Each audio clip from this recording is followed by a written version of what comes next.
મકાનમાં આગ લાગતા એક જ પરિવારના 4 લોકોના કરુણ મોત થયા છે, જેના પગલે સમગ્ર પંથકમાં અરેરાટી ફેલાઈ ગઈ છે. આ સમગ્ર ઘટના સામે આવી છે પંચમહાલ જિલ્લામાંથી, જ્યાં ગોધરાના બામરોલી રોડ સ્થિત ગંગોત્રી નગર ખાતે તસવીરમાં દેખાતો આ પરિવાર રહેતો હતો, જે અગમ્ય કારણોસર મકાનમાં આગ લાગી હતી.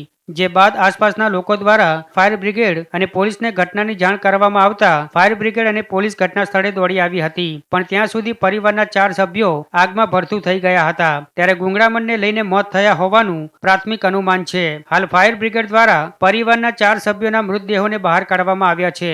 મૃતક પરિવારના મોભીનું નામ કમલભાઈ દોશી હતું, જેઓ જ્વેલર્સના વ્યવસાય સાથે સંકળાયેલા હતા અને પોતાની પત્ની અને 2 દીકરાઓ સાથે રહેતા હતા, અને આજે વાપી પોતાના દીકરાની સગાઈ માટે જવાના હતા, પણ તે પહેલા જ આ કરુણ ઘટના બની હતી. દોશી સમાજના એક જ પરિવારના 4 સભ્યોના કરુણ મોત થતા જૈન સમાજમાં પણ ઘેરા શોકની લાગણી છવાઈ ગઈ છે. પ્રાપ્ત માહિતી અનુસાર મૃતકોના નામ કમલભાઈ દોશી, દેવલબેન દોશી, દેવ કમલભાઈ દોશી અને રાજ કમલભાઈ દોશી છે. ત્યારે મકાનમાં આગ કયા કારણસર લાગી તે અંગે હાલ તપાસ ચાલુ છે.